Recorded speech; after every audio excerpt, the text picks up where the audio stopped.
আমি যখন ঘুম ঘুম চোখে আধ ঘুম অবস্থায় শুয়েছিলাম, তখন হঠাৎ করে লক্ষ্য করলাম কেউ যেন আমার সাথে খারাপ কিছু করার চেষ্টা করছে। তারপরেও আমি ঘুমের ভান করে শুয়ে রইলাম আর মনে মনে ভাবতে লাগলাম, দেখি লোকটি আমার সাথে কি করে। একটু পরেই আমি লক্ষ্য করলাম যে লোকটি আমার সবকিছু তুলে নেওয়ার চেষ্টা করছে, আমার কাছ থেকে আমার সম্পদ, আমার মান সম্মান কেড়ে নেওয়ার চেষ্টা করছে। আমি ভয় হতভম্ব হয়ে গেলাম, কারণ আমার বয়স মাত্র 14 বছর। এছাড়া অন্ধকার রাত আমার সাথে এরকম ধরনের অদ্ভুত আচরণ করছে। ভয়ে আমার ভিতরটা কেঁপে উঠেছিল যখন লোকটি আমার ওখানে তার বিশাল বড় দিল, তখন আমি আর সহ্য করতে পারলাম না। আমি অনেক কষ্টে তাকে ধাক্কা দিয়ে ফেলে দিয়ে খুব তাড়াতাড়ি লাইটটা অন করি। তারপর লাইট অন করে আমি দেখতে পেলাম আমার মামা আমার সাথে। তারপর আমি কান্না করতে করতে বললাম, মামা আপনি কেন আমার সাথে এমন করলেন? আমি মাকে সব বলে দেব। তখন মা বলল, তোর মামি সব জানে আর তোর মামি আমাকে খুশি করতে পারে না, কারণ সে অসুস্থ। এই বলে মামা আমাকে আবার শুরু করল। বন্ধুরা, সম্পূর্ণ গল্পটা শুনলে আমি শিওর বলতে পারি তোমার পানি চলে আসবে। তাই তোমাদের পায়ে ধরে বলি, প্লিজ অন্তত আজকের গল্পটি শেষ পর্যন্ত শোন। তাহলে আর কথা না বাড়িয়ে পুরো ঘটনাটা তোমাদের বলি। বন্ধুরা, আমার নাম ইসরাত জাহান নীলা। বাড়ির সবাই আমাকে নীলা নামে ডাকে। আমার বাড়ি কুমিল্লাতে। এখন আমার বয়স 21 বছর। আমি আজকে তোমাদেরকে যে গল্পটি বলব, তখন আমার বয়স ছিল মাত্র 14 বছর। ঘটনাটি হয়েছিল আমার নিজের মামার সাথে, যেখানে আমার জীবনের সর্বপ্রথম এত বড় সর্বনাশ করেছিলেন আমার মামা। আমার মামার বাড়ি আমাদের বাড়ি থেকে প্রায় 15 কিলোমিটার দূরে ছিল। গত গ্রীষ্মের ছুটিতে আমি আমার মামার বাড়িতে বেড়াতে যাই। 2 সপ্তাহের জন্য গ্রীষ্মের ছুটি পেয়েছিলাম। মামার বাড়িতে অনেক মজা করা যাবে এই ভেবে আমি আমার মামার বাড়িতে গিয়েছিলাম। খুব আনন্দ হবে সেখানে, তাই মনে মনে খুব উপস্থিত ছিলাম। অন্যান্য সময় মামার বাড়ি গিয়ে বেশি দিন থাকতাম না। আমরা মামা, মামি, আমি এবং আরও অন্যরা সবাই মিলে খুব আনন্দের দিন কাটত। খুব মজা হতো সেখানে। যাই হোক, প্রথম দিন মামার বাড়িতে খুব আনন্দ উল্লাস করে। আমি যখন রাতে শুতে যাব, ঠিক সেই সময় মামা আমাকে ডাক দিয়ে বলল, মা নীলা, তোর মা আমি খুব অসুস্থ। জানি না কি হয়েছে। সকাল থেকে মাথা নাকি প্রচণ্ড ব্যথা করছে, বিছানা থেকে উঠতে পারছেন না। আর এদিকে আমি সারাদিন কাজ করে এসেছি, আমার শরীরটা ম্যাজ করছে। গত পরশু আমি কবিরাজের বাড়ি গিয়েছিলাম। কবিরাজ আমাকে এই তেলটা দিয়ে বলল যে প্রতিদিন রাতে ঘুমানোর আগে এই তেলটা দিয়ে ঘুমাবেন। তবে তেলটি যাকে দিয়ে দেবেন তাকে বলবেন অবশ্যই তেলটি যেন প্রথম এসে নাক দিয়ে শুকে নেয়। তারপর সে আপনার এখানে তেলটি দিয়ে যাতে খুব ভালোভাবে মালিশ করে দেয়। মানিলা, গতকালকে আমি তোমার মামিকে দিয়ে এইভাবে তেলটা মালিশ করে নিয়েছিলাম, কিন্তু আজকে তো আর পারতেছি না, কারণ আজকে তোমার মামা খুবই অসুস্থ। এখন তুমি যদি কিছু মনে না করো, তাহলে দয়া করে আমার এখানে তেলটি দিয়ে একটু মালিশ করে দাও। পিছন দিকে তো আর আমি একা একা মালিশ করতে পারি না, তাই তোমার সহযোগিতা আমার খুব প্রয়োজন। মামার মুখ থেকে এরকম ধরনের করুণ কথা শুনে আমি মামার এখানে এই তেল দিয়ে মালিশ করতে রাজি হয়ে গেলাম। কোনো দ্বিধা করলাম না, কারণ সে তো আমার আপন মামা। তারপর আমি যখন মালিশ শুরু করতে যাব, তখন মা বলল, মা নীলা, সর্বপ্রথম তুমি এই তেলটাকে আগে শুকে নাও। তারপর 23 মিনিট পর কবিরাজ মশাই বলেছেন আমার শরীরে মালিশ করার জন্য। আমি মামার কথা অনুযায়ী তেলটাকে কিছুক্ষণ শুকরাম সুতার সাথে সাথে আমি অনুভব করলাম যে আমার সমস্ত মাথা ঝাঁকি দিয়ে উঠেছে, সমস্ত শরীরটা ঝাঁকি দিয়েছে। কেমন জানি একটা ঝাঝালো ভাব আমার কাছে লাগল। তাতে আমি কিছু মনে করিনি। আমি ভাবলাম হয়তো এটা এই তেলের একটা অন্যরকম পাওয়ার। এরপর আমি তেলটাকে আমার ডান হাতে নিলাম।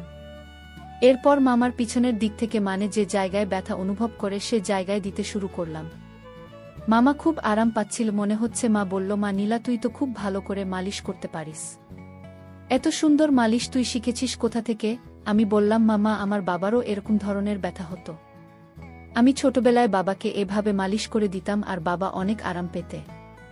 আসলে আমি বাবার কাছ থেকে এরকম সুন্দর করে মালিশ করা শিখেছি। মামা আমার কথা শুনে মুচকি হাসি দিল আর বলল, খুব ভালো।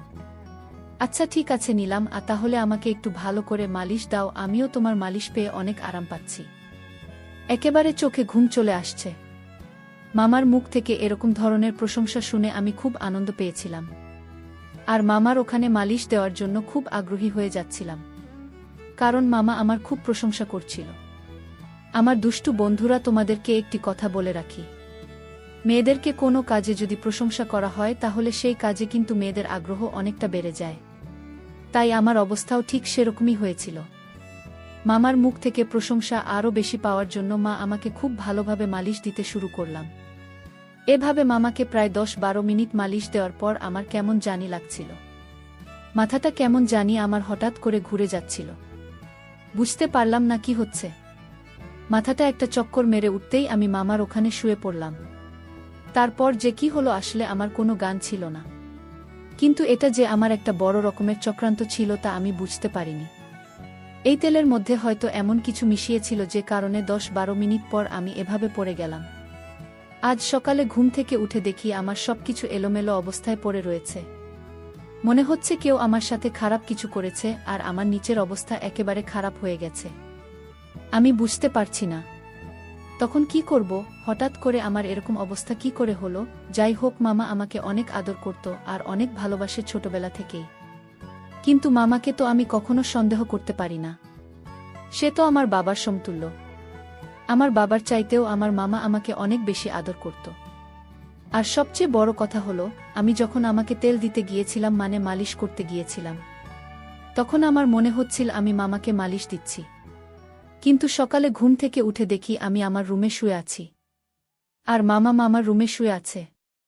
সকালে ঘুম থেকে উঠে আমি সঠিকটা আন্দাজ করতে পারছিলাম না, মনে করতে পারছিলাম না। রাতে ঘুমানোর পূর্বে আমার সাথে কি হয়েছিল আমি সেটা ভুলে গিয়েছিলাম। আর তাছাড়া তখন আমার বয়স ছিল খুবই কম, মাত্র 14 বছরের মাথায় আমার এত কিছু বোঝার ক্ষমতাও ছিল না। আমার মামার বাড়িতে আমি প্রায় 17 দিন ছিলাম। 17 দিনের মধ্যে আমার সাথে 17 দিন এরকম ধরনের অনাকাঙ্ক্ষিত ঘটনা ঘটেছে যা আমি কখনো কল্পনাও করতে পারি নাই। প্রথম দিন তো আমি ভেবেছিলাম হয়তো আমি সেটা কোনো দুঃস্বপ্ন দেখছি বা রাতের বেলায় আমার স্বপ্নে কিছু হয়েছে যে কারণে আমার এই অবস্থা হয়েছে। কিন্তু দ্বিতীয় দিনেও আমি দেখলাম আমার একই অবস্থা। আর আস্তে আস্তে মামির শরীর আরও অসুস্থ হয়ে পড়ল। কিন্তু প্রতিদিনই মামা আমাকে দিয়ে এভাবে প্রথমে মালিশ করানোর নামে এই তেল নাকে শোকাতে নেন। তারপর কিছুক্ষণ পরে আমি জ্ঞান হারিয়ে ফেলতাম, আর কিছুই বুঝতে পারতাম না। তারপর আমার সাথে অদ্ভুত ধরনের কিছু হতো। আমি সকালে কিছু বলতে পারতাম না, মনে করতে পারতাম না। শুধু এটুকুই বুঝতে পারতাম যে রাতে কেউ আমার সাথে খুব বাজে আচরণ করেছে, তা আমার এলোমেলো অবস্থা দেখে খুব ভালোভাবে বোঝা যাচ্ছে। মামার বাড়িতে বেড়াতে যাওয়ার প্রায় 8-10 দিন হয়ে গেল। প্রতিদিন আমি এভাবে মামাকে তেল মালিশ করতে যাই। তারপর আমার জ্ঞান চলে যায়। তারপর আমার সাথে কি হয় আমি কিছুই বুঝতে পারি না। বিষয়টা নিয়ে আমি খুব চিন্তায় পড়ে গেলাম। কি করা যায়? আর তখন তো আমি খুব ছোট ছিলাম। প্রতিদিন সকালে ঘুম থেকে উঠে দেখি আমার অবস্থা একেবারে খারাপ। আমার সব কিছু এলোমেলো হয়ে আছে, মনে হচ্ছে কেউ আমার সাথে খুব বাজে আচরণ করে। প্রতিদিন কি আমার সাথে এরকম ধরনের বাজে আচরণ করে আমি কিছুই বুঝতে পারছিলাম না, না কি ভেবে কোনো কিছু পাচ্ছিলাম না। হঠাৎ করে আমার মাথায় একটি বুদ্ধি আসলো। আজকে আমি দেখব কি আমার সাথে এরকম করে, কার এত বড় সাহস। আর তাছাড়া মামার বাড়িতে মামা আর মামি ছাড়া অন্য কেউ তো নাই। তাহলে আমার সাথে এরকম আচরণ করে আমি তো কোনো কিছু ভেবে পাচ্ছিলাম না। আর মামা আমার সাথে এরকম আচরণ করবে তা তো আমি কোনোদিন কল্পনাও করতে পারিনি। চিন্তা করলাম আজকে যেভাবেই হোক এর রহস্য আমাকে খুঁজে বের করতে হবে। জানতে হবে কে আমার সাথে প্রতিদিন এরকম ধরনের আচরণ করে। পরের দিন রাতের বেলায় মামা যখন আমাকে ডাকল তার ওখানে তেল দিয়ে মালিশ দিয়ে দেওয়ার জন্য, তারপর মামা যখন বলল তেলটা আগে শুকে নিতাম, আমি একটু চালাকি করে আমার নাকের ভেতরে তুলে দিয়ে দিলাম। এমনভাবে তোলা লাগিয়েছিলাম যাতে ওষুধের যে পাওয়ার ওষুধের ক্ষমতা সেটা আমার নাকের ভিতর দিয়ে কখনো আমার ভিতরে না যেতে পারে। আর যদি না যেতে পারেন তাহলে আমি আর অজ্ঞান হব না। তাহলে আমি বুঝতে পারব প্রতিদিন কি আমার সাথে এরকম ধরনের নোংরামি আর বাজের আচরণে মেতে ওঠে। মনের মধ্যে অনেক রাগ আমার অগোচরে, সে আমার এত বড় সর্বনাশ করছে। পরিকল্পনা অনুযায়ী আমি আমার কাজ করতে লাগলাম। কিন্তু সেদিন যখন মামার ওখানে তেল দিয়ে মালিশ করতে যায় তখন আর আমি অজ্ঞান হইনি, কারণ এই তেলের মধ্যে যে গ্যাসটা ছিল সেটা আমার ভেতরে ইফেক্ট করতে পারেনি। তারপরেও আমি পূর্বের মতো ভান ধরে পড়ে রইলাম। কিছুক্ষণ পর দেখলাম মামা আমাকে সরিয়ে আমাকে শুইয়ে আস্তে আস্তে তার রুমে চলে গেল। আমি অবাক হতে লাগলাম যে মামা তো আমার এখান থেকে আমাকে সুন্দর করে শুয়ে তারপর চলে গেল। তাহলে সকালে ঘুম থেকে উঠে আমার এরকম অবস্থা হয় কেন? ভাবলাম আজকে সারা রাত জেগে থাকব, দেখবা আমার সাথে কি হয়। চিন্তা করতে করতে কোনো ঘুম আসছিল না। মনের মধ্যে শুধু একটাই চিন্তা, আমার সাথে কি হয় তাহলে। বন্ধুরা, ভিডিও মাঝখানে তোমাদের একটা কথা বলতে চাই। আমি তোমাদের আনন্দ দেওয়ার জন্য রাত জেগে খুব কষ্ট করে ভিডিও বানাই। তাই তোমাদের কাছে অনুরোধ থাকবে, অবশ্যই এই ভিডিওটি দেখে একটি লাইক করবে এবং চ্যানেলটি সাবস্ক্রাইব করে পাশে থাকবেন। মামা তো আমাকে কিছু করল না, তাহলে কি আমার সাথে এরকম করে? এসব ভাবতে ভাবতে ঘণ্টাখানেক পরেই দেখলাম আস্তে আস্তে কি যেন দরজা খুলে আমার কাছে আসো। আমার পাশে দাঁড়িয়ে আমার মুখের দিকে তাকিয়ে আমাকে একটা ফু দিল। তারপরেও আমি ঘুমের ভান করে শুয়ে রইলাম। মনে মনে ভাবতে লাগলাম, দেখি লোকটি আমার সাথে কি করে। একটু পরেই আমি লক্ষ্য করলাম যে লোকটি আমার সবকিছু তুলে নেওয়ার চেষ্টা করছে। আমার কাছ থেকে আমার মান সম্মান, আমার ইজ্জত কেড়ে নেওয়ার চেষ্টা করছে। আমি ভয় হতভম্ব হয়ে গেলাম, কারণ আমার বয়স মাত্র 14 বছর। এছাড়াও রাতের অন্ধকারে আমার সাথে এরকম ধরনের অদ্ভুত আচরণ হচ্ছে। ভয় আমার ভিতরটা কেঁপে উঠছিল। যখন লোকটি আমার এখানে তার একটু দিবে, তখন আমি আর সহ্য করতে পারলাম না। আমি অনেক কষ্টে তাকে ধাক্কা দিয়ে ফেলে দিল। আমার খুব তাড়াতাড়ি লাইটটা অন করি। লাইটটা অন করার সাথে সাথে আমি যা দেখলাম তাতে আমার মনে হলো আমি আকাশ থেকে মাটিতে লুটিয়ে পড়লাম। অর্থাৎ আমার নিজের মামা আমার সামনে মাথা নিচু করে দাঁড়িয়ে রইল। আমি রাগে করে আমাকে খুব তিরস্কার করতে শুরু করলাম। আমার খুব দুঃখ প্রকাশ করলাম। মা আমাকে বলতে লাগলাম, তুমি আমার আপন মায়ের ভাই, আর তুমি আমার সাথে এরকম কাজটি করবে তা আমি কল্পনাই করতে পারিনি।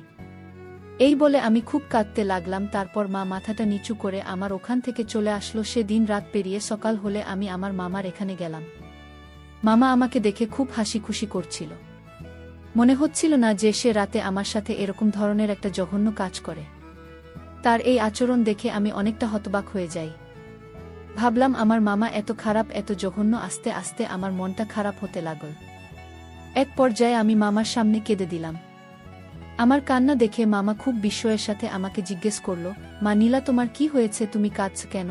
মামার এরকম আহ্লাদের কথা শুনে আমার কাছে আরও বিরক্তিকর লাগছে। এক পর্যায়ে আমি মামাকে বলতে বাধ্য হলাম যে, মামা, তোমার বাহিরে এক রূপ আর ভিতরে আরেক রূপ। তুমি আমার সাথে যা করেছ তা কোনোভাবে মেনে নেওয়া সম্ভব না। আমার কথা শুনে মামা খুব অবাক হয়ে গেল আর বলল, মা নীলা, এসব তুমি কি বলছো? আমি তোমার সাথে কি করেছি? তুমি আমার মেয়ের মতো, আমি তোমাকে মেয়ের মতো ভালোবাসি, আর তুমি আমার সাথে এভাবে কথা বলছো কেন? তখন আমি বললাম, আমি যখন ঘুমিয়েছিলাম তুমি রাতে আমার সাথে জঘন্য আচরণ করেনি। মা বলল, কি বলছো নীলা? আমি রাতে তোমার ঘরে যাব কেন? মামার কথা শুনে আমি আরও অবাক হয়ে যাই। ভাবলাম, কি হচ্ছে আমার সাথে? আমি স্পষ্ট যেখানে মামাকে দেখতে পেলাম, সেখানে মামা এখন অস্বীকার করছে। আজকে তাহলে পুরো বিষয়টি আমি ভালো করে দেখব। বরাবরের মতো যখন রাত হলো, তখন আমার সাথে সেই রকম ধরনের ঘটনা ঘটতে যাবে। সেই মুহূর্তে আমি আমার রুম থেকে বেরিয়ে গিয়ে অন্য কোথাও লুকিয়ে রইলাম। কিছুক্ষণ পর লক্ষ্য করে দেখলাম আমার মামাই আমার রুমে ঢুকছে। আমি খুব ভালো করে লক্ষ্য করে দেখলাম, লোকটি যখন আমার রুমে গিয়ে প্রবেশ করল, তখন আমি খুব তাড়াহুড়ো করে মামার রুমে চলে গেলাম। মামা রুমে চলে গিয়ে দেখি মামা তার রুমে ঘুমিয়ে আছে। তখন আমার মনের ভিতর অনেকটা ভয় কাজ করছিল। ভাবলাম, আমাকে আমি নিজের চোখে দেখে আসলাম, আর মামা তার রুমে ঘুমিয়ে আছে, তাহলে সেই লোকটিকে দেখতে তো হুবহু আমার মামার মতো দেখা যায়। ঘটনাটি দেখে আমি খুব ভয় পেয়ে গেলাম।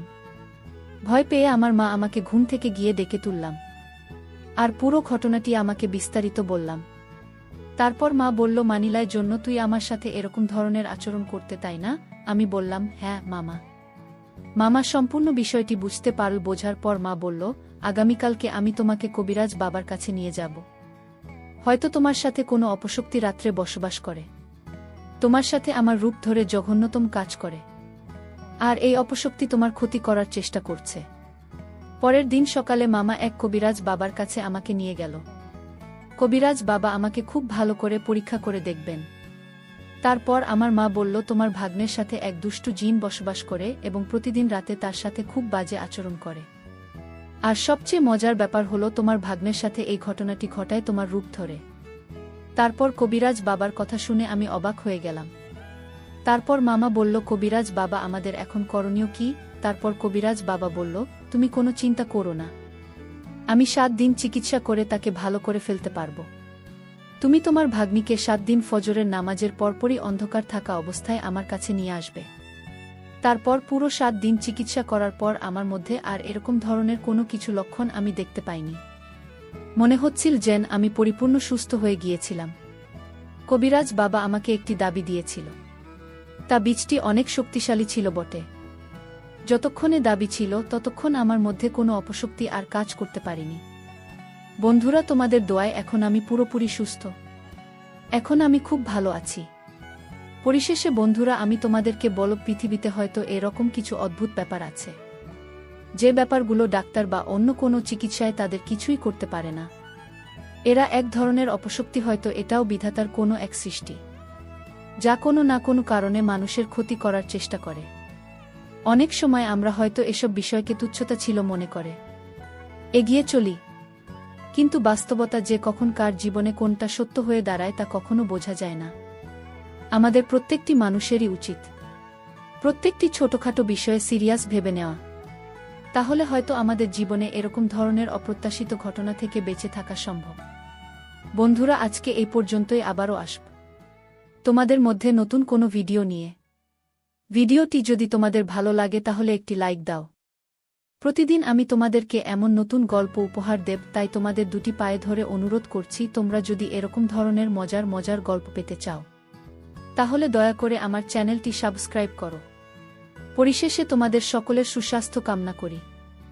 ভিডিওটি দেখার জন্য তোমাদের সকলকে অসংখ্য ধন্যবাদ।